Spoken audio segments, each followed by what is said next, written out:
मुख्यमंत्री फडणवीसांनी नागपुरातल्या दंगेखोरांना दिलेल्या इशाऱ्याची पोलिसांवर हल्ला करणाऱ्यांना कबरीतूनही बाहेर काढू असा इशारा फडणवीसांनी दिलाय।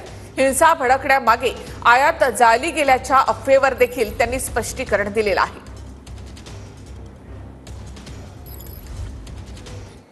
औरंगजेबाची कबर जाळली गेली आणि त्याच्यावर कुठली आयात लिहिलेली नव्हती, कुठलीच नाही।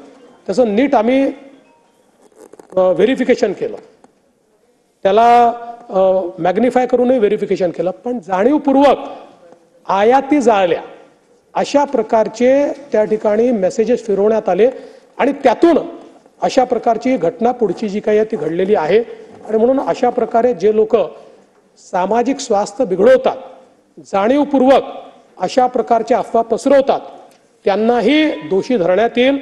नागपूरच्या प्रकरणामध्ये ज्यांनी पोलिसांवर हल्ला केलेला आहे त्यांना कबरीतने खोदून काढू, सोडणार नाही। बाकी सगळ्या गोष्टी क्षम्य आहेत, पण पोलिसांवर हल्ला हा क्षम्य नाही। त्यामुळे त्यांच्यावर जी स्ट्रिक्टेस्ट कारवाई आहे ती कारवाई करून विविक्षित वेळेमध्ये त्यांच्यावर ही सगळी कारवाई केली जाईल।